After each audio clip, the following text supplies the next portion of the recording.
Yeah, yeah, come on, come on. Can you feel the heat down in your soul? I feel the heat down in my soul. Yeah, it doesn't matter we lost the finals, guys, come on. This was one hell of a year. Can you feel it? I feel it. Can you see it? I see it, it's Miami Heat. What? We gonna do it next year. Yo! What's up, Heat fans? Your boy Ernest back with another Miami Heat Talk video. You guys, after getting a good night's rest, thinking it over, you gotta go ahead and say this was one hell of a season that the Miami Heat had. This 2023 season is going to go down in history as one of the greatest Miami Heat seasons of all time. Did we put another year on the banner? No. But we shocked the world, silenced the doubters, and proved to everyone in the organization, in the world, everywhere in the media outlets, we proved to everyone that the Miami Heat is a winning organization. This year proves it. 44 wins. 44 wins in the regular season, you guys. Let's talk about this season for a moment. This is about what we've done and what are we going to do. But let's give credit for a moment. You start off as one of the lowest ranked teams in the East. I believe we started off like 2-8, 2-9, something like that. We're terrible. We were 13th in the Eastern Conference. We were fluctuating up and down the playoffs. We would be 7th seed one day, we'd be 10th the next day, we'd be in the play-in tournament, out of the play-in tournament. There were even conversations that Miami might be tanking for Victor Wembanyama. But the Heat buckled down. First half of the season sucked. The only highlight was Bam Adebayo. Broke out in the regular season, averaging 21 points, 11 rebounds, having another all-star season. Tyler Hero, another 20-point season. Jimmy Butler was criticized because of the amount of games he was taking off. Also, the fact Jimmy Butler was criticized, Eric Spoelstra was criticized as well, because in certain games, he wouldn't bring Jimmy Butler in the game until there was 3 to 5 minutes left in the fourth quarter. The Heat were losing a lot of close contested games during the season. We saw Miami beat some of the best teams in the NBA, like Boston, Milwaukee, some of the best teams. Excuse me. I mean, I don't know if we beat Denver in the regular season or not. I don't think so, but we defeated a lot of other great teams. Philadelphia, we were really looking good at certain points of the season. But then there were a lot of times where we lose to some of the worst teams in the NBA. That's the reason why our record was so bad. Miami lost 15 games to teams that did not make the playoffs. 15. That's an insane amount of number. Close contested games, especially that game against Orlando where you lost in overtime towards the end of the season. Heartbreaker. Miami was losing to games. They didn't beat Chicago at all during the season. You lose against Detroit twice. You lose against Utah, Oklahoma City, Orlando multiple times. We were just losing to bad teams. So a lot of times we were thinking maybe this season was just a cough-up from last year. Maybe the Heat went so far in 2022 that their veterans were broken down, similar to 2021, because of the bubble.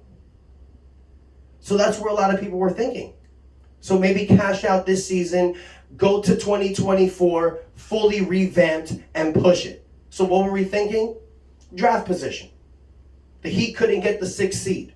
No matter how many times Miami had the opportunity to get out of the play-in tournament, they couldn't. So you figured, okay, Miami will lose these 2 play-in games, go into the draft lottery, we can get someone to help this team, make some moves in the offseason, make some trades. It's going to be tough because Duncan Robinson has an untradeable contract. Kyle Lowry's going to be expiring, but let's see who takes it. Tyler Hero, you don't know what you're going to get out of him. But then in the playoffs, we broke out. This 8th seeded Miami Heat team that was 3 minutes away of getting out of the playoffs from Chicago, a team that they never beat, broke out.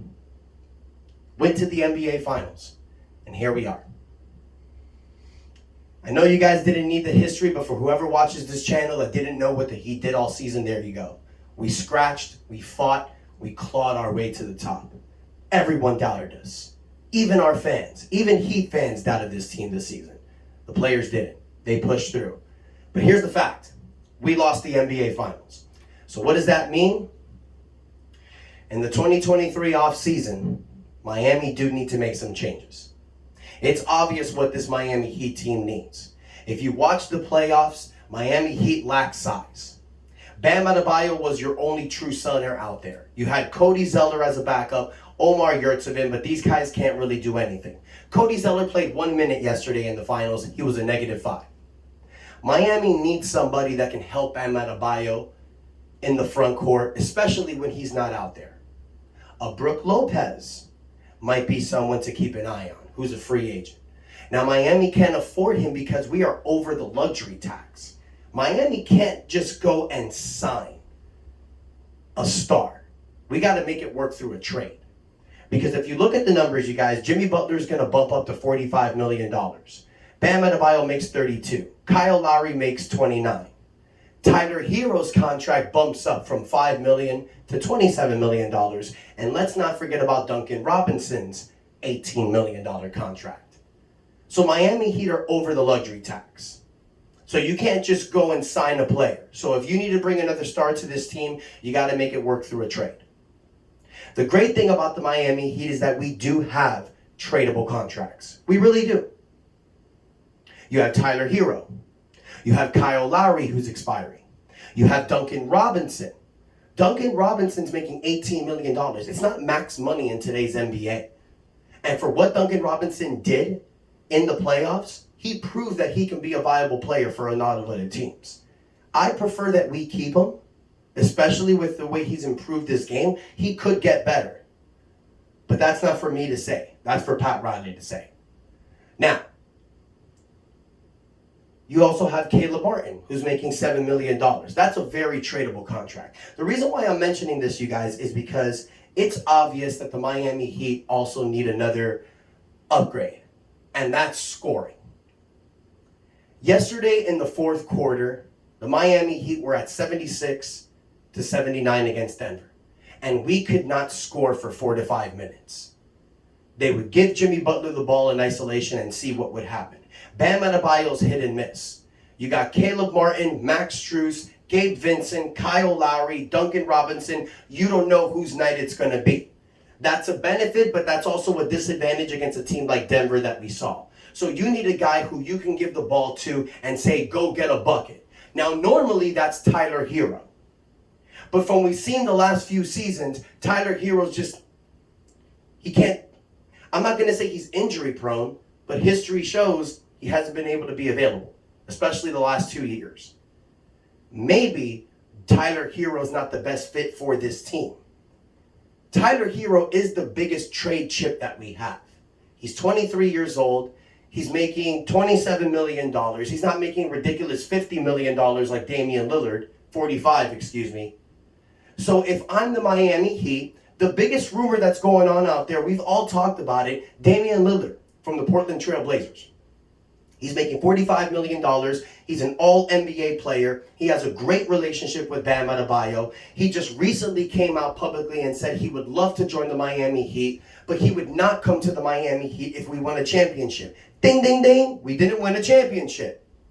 So if I'm the Miami Heat, you need to win next season. You got to push all your chips in. Jimmy Butler's 34 years old. You're at prime Jimmy mode right now. It's time to win now. Bam Adebayo is your future. You can't look at Bam and Tyler. It's time to pick one. I say we roll with Bam. If Portland will accept a trade with Tyler Hero and a package surrounding our 18th pick this draft season with our future first-round draft pick and maybe throw in a Nikola Jovic, this would be a great benefit for the Heat. Now, you do have to throw in another player to make the numbers work. You may have to throw in Kyle Lowry or Duncan Robinson. Now, Portland can take one of those players, or Miami and Portland can add a third team as a part of a 3-team package. I saw a video earlier where they were recommending San Antonio. Kyle Lowry can be traded to San Antonio as a part of a 3-team trade. That would be huge for San Antonio, for Victor Wembanyama in his rookie season. To play with a veteran like Kyle Lowry, this is Win-win for everybody. Miami gets rid of that contract. San Antonio gets someone that can help Wembayama. Kyle Lowry gets his money so he can ride out his final season and get paid. It's a win-win for everyone. Maybe not San Antonio. Maybe somewhere else like Oklahoma or Houston. Somewhere where Kyle Lowry can help the young players groom. Because if you trade for a Damian Lillard, you got to get rid of Kyle Lowry. There's no point in having Kyle Lowry, especially if you want to bring back Gabe Vincent. Now, we did this last offseason. We were talking about trades for Kevin Durant, Donovan Mitchell, and none of it happened. Miami blew an offseason trying to go for these guys. Well, last year is just like this year, you guys. It's not like we have the salary cap to go after a star. We have to make it work through a trade. That's what Pat Riley's always done. That's how we got Jimmy Butler. We're always over the salary cap. So we need to make this work through a trade. Now, if you can't trade for Damian Lillard, you have other options. There's Bradley Beal. There's Zach LaVine. I don't really think any of those options are better than Tyler Hero. I think the best option right now, if you are going to trade Tyler Hero, is getting Damian Lillard. If you can't trade Damian Lillard, I don't think you trade Tyler Hero. You trade Tyler Hero when a big star becomes available, because you can use Tyler Hero as a trade chip. He's 23 years old. He's got 4 years on his contract. And a low market team can use Tyler Hero as a future star. Excuse me 1 second, guys.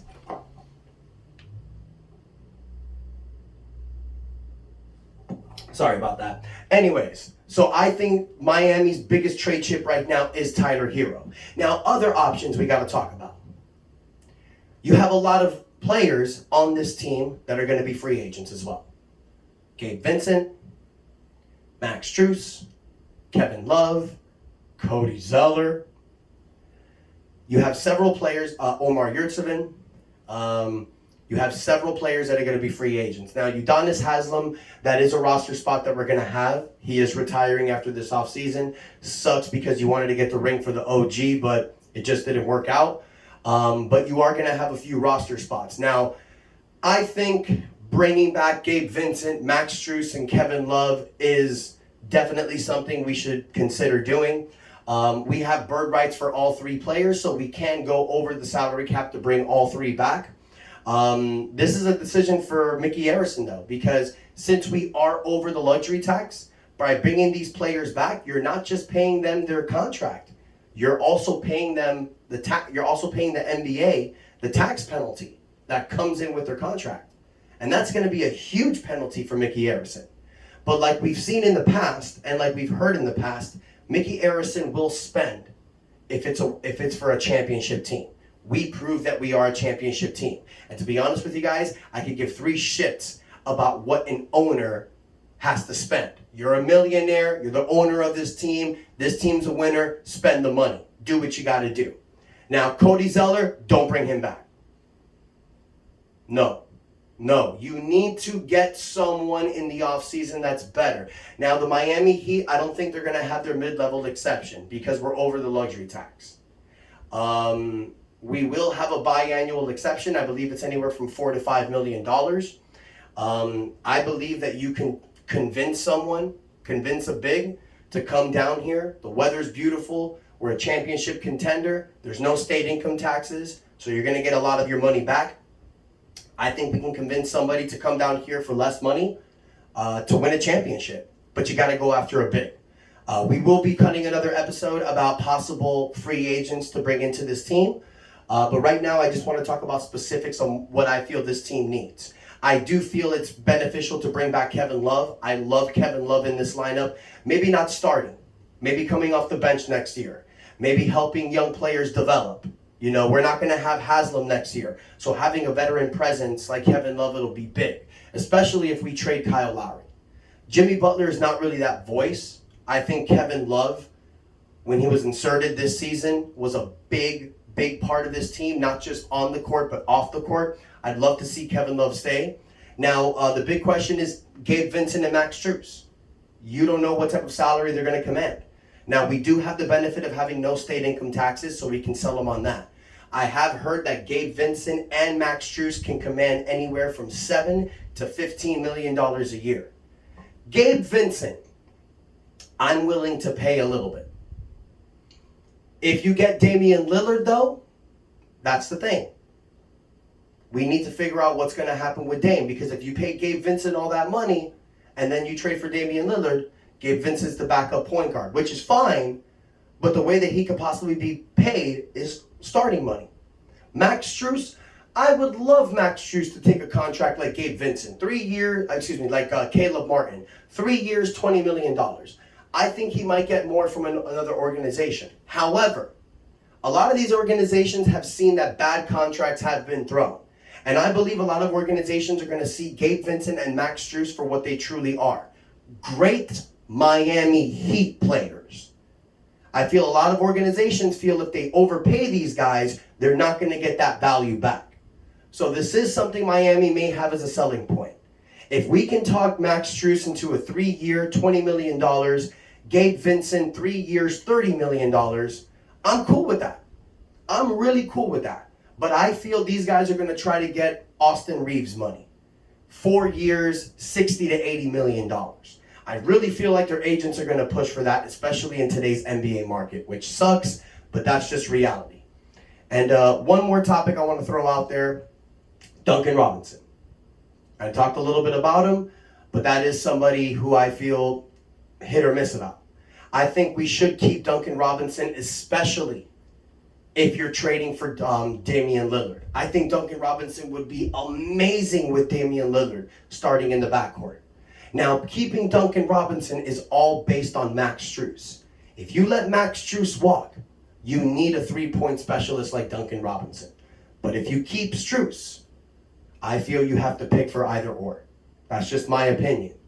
And then the last thing, you guys, I'm sorry, I have one more thing, the draft pick. Let's say we don't trade for Damian Lillard. We had the 18th pick in the draft coming up. We can use this pick for a big man. You guys have heard me mention it before, but I love Derek Lively. 7'1", 220 pounds. This guy would be perfect coming off the bench for Bam Adebayo. We had a perfect backup center in Precious Achiuwa a few years ago. Traded him for Kyle Lowry, and he's breaking out in Toronto. Miami needs that backup big. Maybe we have it in Orlando Robinson, and we just don't know it yet. He did have some great games last season, but so did Yurtseven as well the following year. The following season passed. We need somebody who's going to be consistently productive when Bam is off the bench, especially helping Bam to guard bigs like Jokic in the finals or big players in the playoffs. The season is one thing, but when we get to the playoffs, we're going to play some of the best players, some of the tallest, biggest players. Bam needs help. So I want you guys to let me know what you think about everything I've said. Do you think we should trade for Damian Lillard? If the option is there, will you pull the trigger? Let's say we don't get Damian Lillard. Would you want someone else like Bradley Beal or Zach LaVine? Or you'd prefer we keep Tyler Hero if that happens? Do you think we should bring back Gabe Vincent, Max Strus, or Kevin Love? Or let them all walk? What do y'all think about Cody Zeller and Duncan Robinson? Now, I've heard a lot of you guys say in the comments to trade a lot of these players. Trade Jimmy, trade Bam, trade Tyler. I know you guys are upset, but I'm going to ask you again with a night's rest on it. This team was 3 games away from winning an NBA championship. I don't think we should blow this team up. I think we should retool, repackage, take advantage of Jimmy Butler's prime, and try to win this championship, you guys. Michael Jordan lost many years to Detroit before he could win the big one. You have to lose to learn to win sometimes. This Miami Heat team is right there, you guys. I feel it. I feel that 2024 is the year. We lost in the Eastern Conference Championship last season. We lost the NBA Finals this year. The story is perfect for 2024. It's time to win the championship. Maybe we need to trade for Damian Lillard to make that happen. Maybe this team that we have right now is good enough. One more thing, you guys, I forgot to mention. Victor Oladipo. He has a player option. It's likely he's going to opt in. So that's money we're going to have to eat up. Let's see what happens there. Please let me know what you guys think in the comments. Don't forget to hit the like button, but most importantly, hit the subscribe button. Thank you guys so much for an incredible 2023 season. I've loved this ride, but it ain't over. We're going to talk more about the offseason. We got the draft next Thursday. We got free agency on the 1st. We got a lot of exciting stuff coming up for the Miami Heat. So the season ain't over. This is year round. Y'all ain't getting rid of me. I love you guys. And until next time, your boy Ernest out. That's enough said.